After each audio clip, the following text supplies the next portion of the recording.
Bueno, estos fueron los anuncios de la ministra de Seguridad, Patricia Bullrich, en esto que se conoce como la implementación del protocolo antipiquetes. Pero vamos al desglose de la información y enseguida, por supuesto, el análisis con Ignacio González Prieto, con Gonzalo Asís. Bullrich arranca diciendo una frase muy contundente: sin orden no hay libertad. Libertad fue la bandera de la campaña del presidente Javier Milei. Sin orden no hay libertad. Las 4 fuerzas federales van a intervenir frente a cortes, piquetes y atención porque se suma algo, son los bloqueos. Sí. Recuerden ustedes, en los últimos años hemos hablado y mucho de bloqueos de sindicatos o de facciones sindicales a empresas. No porque haya una vía alternativa se va a permitir cortar. Se utilizará la fuerza proporcional a la resistencia, coordinación con la ciudad de Buenos Aires y va a haber, dijo la ministra de Seguridad, consecuencias para quienes utilicen a los niños como escudo, porque realmente, con muy buen tino, un colega le preguntaba a la ministra de Seguridad, bueno, ¿qué pasa ante la presencia de niños? Esta era la respuesta de la ministra. Estamos muy acostumbrados a ver en estas movilizaciones y en estos cortes la presencia de menores de edad. Después me quiero meter de lleno con lo que anunció sobre el viaje a Rosario, pero vamos al desglose de esto. Nacho, vos recién lo decías. En distintos lugares del mundo, desde países hiperprogresistas, sí, no sé, como Canadá, hasta países donde quizás hay una política más dura, se penaliza el corte de una vía de circulación. ¿Qué crees que comienza ahora, entendiendo también la situación social en la Argentina? Mirá, acá hay una situación muy concreta, Caro, que es lo que hay que saber leer entre líneas de lo que dijo la ministra. El Código Penal argentino es muy concreto. Cualquiera que esté en casa, vaya a la biblioteca, vaya a Google, haga lo que quiera, busque el artículo 194 del Código Penal. El artículo 194 del Código Penal, un Código Penal que hizo Vélez Sarsfield, la década del 20, es muy concreto. Dice: 3 meses a 2 años de prisión aquel que interrumpa un servicio de transporte, sea por tierra, por agua, por aire, sobre todo un servicio público, un servicio comunitario y hasta el suministro de energía, como puede ser el agua o la energía eléctrica. Más clarito, imposible. Entonces, ¿qué es lo que hace Milei y lo que hizo ahora la ministra Bullrich y lo que va a hacer Waldo Wolf, que va en la misma línea del gobierno nacional y que seguramente la ministra va a tratar de generar un efecto contagio con los ministros de seguridad de las provincias? Con algunas provincias va a haber más afinidad, con otras no va a haber afinidad. Es decir, las provincias donde gobierna el PRO va a haber puntos de contacto. Las provincias donde gobierna el kirchnerismo, como por ejemplo la provincia de Buenos Aires o por ejemplo en Formosa, la situación no sé si va a ser igual. Perdón, Nacho, que te interrumpa en este sentido. Habló de la convocatoria, sí, al responsable de la cartera, Alonso, que es el responsable de la cartera de seguridad, con la salida de Berni. Exactamente, sí, con la salida de Berni frente a este nuevo mandato. Ahora, dijo una frase, Patricia Bullrich, que me parece muy contundente: si hay una obstrucción a la circulación, sí, actuaremos nosotros. Sí, no actúan ellos, actuaremos nosotros. Ahí hay algo que mucha gente no lo sabe y que voy a tratar de ser lo más simple posible. La justicia se divide en los delitos ordinarios y en los delitos federales. Y hay como distintos territorios donde actúa el gobierno federal y otros territorios donde actúa el gobierno local, como puede ser el gobierno de la Ciudad de Buenos Aires o un gobierno provincial como la provincia de Buenos Aires. ¿Qué significa esto? Miren, se los traduzco al llano. Esto lo hablamos mucho con los chicos, con los alumnos en la universidad. Por ejemplo, hay una protesta en la estación de trenes Costequi y Santillán, en Avellaneda. Si la protesta se desarrolla dentro del terreno ferroviario, donde están los trenes y vagones, donde están las vías, donde está la estación, ese es un terreno federal puro. Como sucedió hace poco. Claro, como lo sería un aeropuerto o lo sería un puerto. Ahí actúan las fuerzas federales. ¿Cuáles son las fuerzas federales? Miren: Prefectura Naval, Gendarmería Nacional, Policía Federal, Servicio Penitenciario Federal, Policía de Seguridad Aeroportuaria. Esas son las fuerzas federales que actúan exclusivamente en terrenos federales. ¿Qué es lo que acaba de decir Bullrich? Miren, Si van a hacer una protesta en un terreno federal, en la estación, por ejemplo, Avellaneda, dentro del terreno federal, yo les mando a la Policía Federal. Ahora, si la protesta sale a, por ejemplo, la avenida Pavón, que se llama en realidad Hipólito Yrigoyen, voy a llamar al ministro de Seguridad, Alonso, de la provincia de Buenos Aires. ¿Qué tal, Alonso? ¿Cómo le va? Mire, la protesta que estaba en terreno federal, ahora la tiene en la avenida Yrigoyen. Por lo tanto, tiene que intervenir la policía de la provincia de Buenos Aires. La protesta empieza a marchar. Se va de la avenida Yrigoyen y se sube al puente Porredón. El puente Porredón es terreno federal. Ahí Bullrich va a llamar al jefe de prefectura y le va a decir, mire, mónteme un operativo arriba del puente Porredón. Si la protesta baja del puente Porredón y entra acá atrás nuestro, en la 9 de julio, lo va a llamar a Waldo Wolf, ministro de Seguridad de la ciudad, le va a decir, mirá, Wolf, la protesta que teníamos en Avellaneda y yo contuve con la gendarmería en la estación Avellaneda. Después lo llamé a Alonso porque se me fueron a la avenida Pavón. Después lo llamé al jefe de prefectura, se me fueron al puente Porredón, pero ahora lo tenés en la 9 de julio. Es responsabilidad tuya. Mandá a la policía de la ciudad. Eso es lo que acaba de decir Bullrich. Eso es lo que acaba de decir Bullrich. ¿Esto qué significa? Lo que dijo Caro. Bullrich quiere meter en una gran bolsa a todos. Acá son todos responsables. El gobierno federal, el gobierno provincial, el gobierno local. Pero además agrega algo muy importante. Dice, si hay una protesta del estilo piquetero, actuamos. Si hay una protesta social de otras características, por ejemplo, empleados que hayan echado de una empresa privada, actuamos. Si bloquean una empresa de transporte, como hizo el sindicato, este es un mensaje derechito a los Moyano, porque ella tiene una vieja historia de pelea. Si el sindicato de camioneros va y me bloquea a la empresa de transporte esa, no me acuerdo si era en San Pedro o en Varadero, yo le mando a la Fuerza Federal. Se la mando, o a la policía. Entonces, lo que dice Bullrich es, aplico el artículo 194, el que quiera protestar que proteste caminando, proteste arriba de la vereda, proteste en una plaza, proteste en un lugar público, pero no voy a permitir que me corten nada, ni siquiera cuando hay una vía alternativa. ¿Qué significa esto? Miren, la avenida 9 de Julio es la avenida principal, le cuento a la gente que nos mira desde el interior. La avenida 9 de Julio es esta, pero a los costados de la 9 de Julio, por ejemplo, pueden tener la calle Lima y pueden tener la otra calle que se llama Bernardo Irigoyen. Esas serían las vías alternativas. Bullrich dice, si me cortan la 9 de Julio, no va a pasar como pasaba antes, que estaba todo bien porque se iban por Lima y Bernardo Irigoyen. No. Me tienen que liberar la principal, que es la 9 de julio. Bueno, empieza sin duda, y Gonzalo por ahí lo va a interpretar desde el punto político, una nueva era donde se castiga al autor, se castiga al promotor, se castiga al instigador y se castiga a los partícipes. Y para mí, Gonza, no sé qué pensás vos, pero para ir a la lectura más política, ¿no? Fíjate vos que antes la estrategia era, me acuerdo, en la ciudad de Buenos Aires, las autoridades le pedían, ¿no? Como invirtiendo casi el orden de la autoridad, le pedían, por favor, no corten la circulación del Metrobús. Bueno, acá se invierte totalmente la cuestión.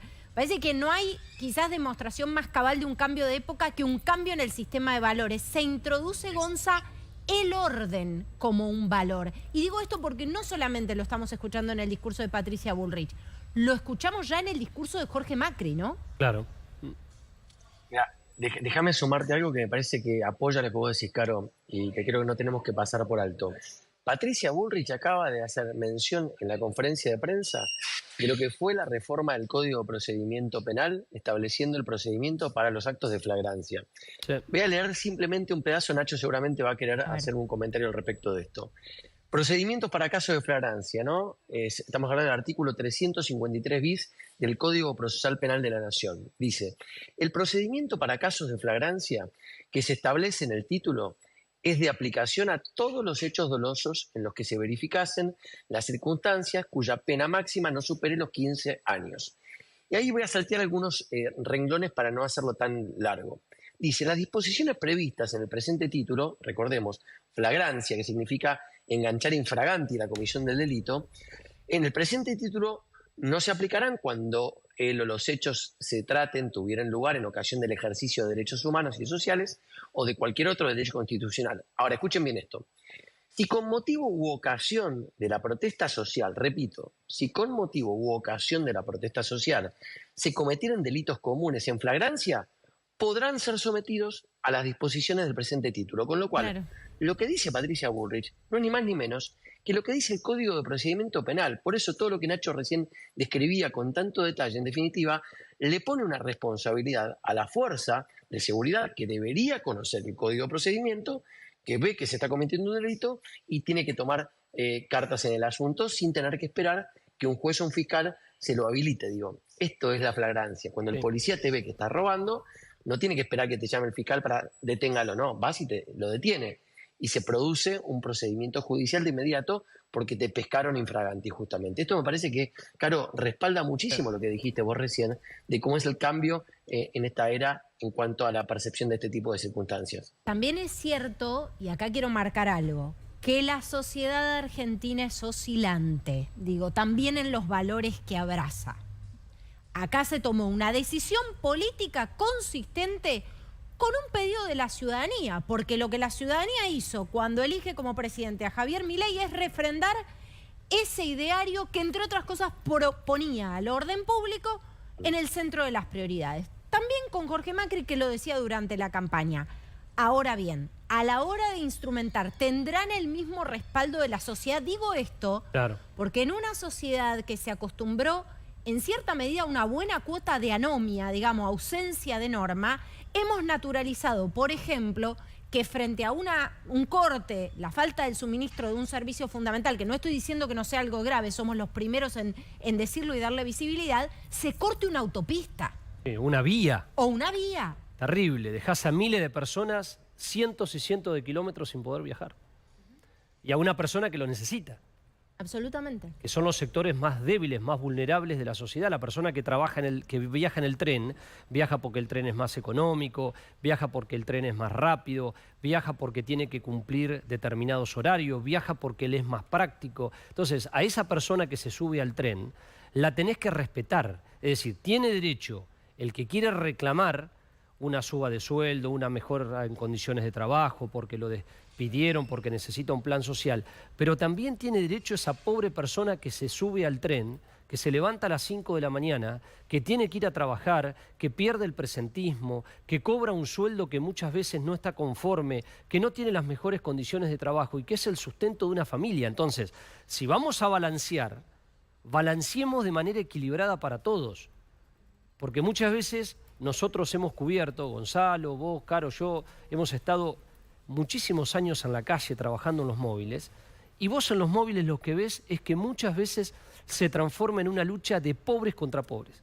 Está el pobre tipo que está en una camionetita que tiene que terminar de repartir el pan de la panadería porque ese pan se le pone duro dentro de 3 horas y no le sirve venderlo mañana, con el piquetero que le dice, no, mirá, yo no te puedo dejar pasar porque yo necesito un plan social. Y la imagen es tristísima, es decir, no afectan al empresario que viaja en custodia, con un helicóptero, con autos y todo lo demás. Afectan al tipo común. Nos pasa a nosotros. Yo el otro día tuve que caminar 15 cuadras para llegar al canal. Es decir, a todos nos pasa. Además de las redes logísticas claves en un país que tiene el 8º territorio, ¿no? Si lo ponemos en el ranking de territorial de los países, ¿no? Y pienso esto también. Pensemos un ejemplo cercano, Brasil. No voy a poner como ejemplo porque me ha tocado estar en escenarios de protestas en distintos países en donde el contexto muchas veces es distinto o de quiebra institucional. Pero voy a poner y voy a traer a colación el ejemplo de Brasil. Cuando la militancia de Bolsonaro cortaba y generaba estos bloqueos en las autopistas, hubo una orden judicial. Yo nunca vi un despliegue más veloz y más contundente que el que vi en esas fuerzas en ese momento, en el contexto de esos bloqueos. Apenas apareció la orden judicial de que se levantaran los bloqueos. De hecho, el propio Bolsonaro en su momento salió a decirle a sus seguidores que salieran y que no bloquearan porque esa no era la manera de llevar adelante una medida de protesta. Digo esto porque aquí hemos naturalizado durante mucho tiempo otras cosas. Y vuelvo a hacerme la misma pregunta, Gonza. ¿Cuánto permiso social, por utilizar una palabra que le escuché a Jorge Giacobbe hace unos días, ¿Cuánto permiso social van a tener para instrumentar esto? No, de hecho, y te invito, nos invito a que le preguntemos a Beliboni cómo sale el gordo de Navidad, porque viste que él ya sabe de antemano cómo, digo, así después compramos un boleto de lotería, digo, viste que él hace todas las cosas a futuro. Hace una hora, es decir, antes de que comience la conferencia de prensa de Patricia Bullrich, a las 4:15, él tuiteó: conferencia de prensa en respuesta a los anuncios de Patricia Bullrich. El Partido Obrero y el Polo Obrero convocan en el día de hoy una conferencia de prensa en Mitre 2162 en respuesta a los planteos de Patricia Bullrich.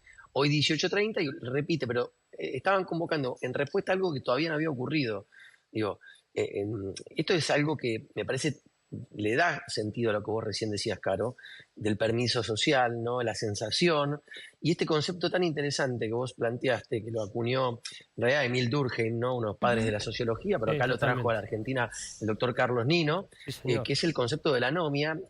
Anomia es básicamente la falta de respeto sistemática y deportivamente por las normas. Las normas existen, lo que pasa es que no las respetamos, ¿no? Y es muy interesante lo que planteaba Nacho también con respecto a esto, sobre cuál va a ser, cómo va a sopesar la justicia, ¿no? A la hora de tomar una decisión sobre qué hacer la semana que viene. Digo porque esto abre un paraguas de un montón de preguntas para lo que va a pasar en la ciudad de Buenos Aires el próximo miércoles. Con esta conferencia de prensa, si Jorge Macri se apega a lo que plantea Patricia Bullrich, si el ministro de Seguridad de la provincia se apega a lo que dice Patricia Bullrich, ¿qué va a hacer Beliboni? ¿Qué va a anunciar hoy a la tarde? ¿Qué va a hacer la justicia? ¿Sabés lo que pasa? ¿Sabés lo que pasa, Gonzalo? Que acá se confunde todo. Se confunde todo y se transforma todo en una especie de ensalada de fruta, ya que estamos en la época de las fiestas. ¿Por qué?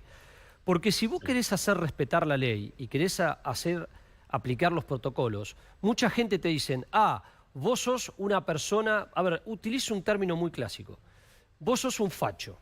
Vos no querés que la gente proteste y vos querés que a la gente le den palos, que los golpeen, que los lastimen, que los metan presos, que se abran procesos penales.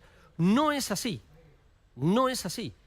A mí me parece muy bien la protesta, creo que no es necesario pegarle a todo el mundo, hay que aplicar la ley como corresponde y los protocolos, pero también hay que volver a una sociedad donde todos nos respetemos con todos.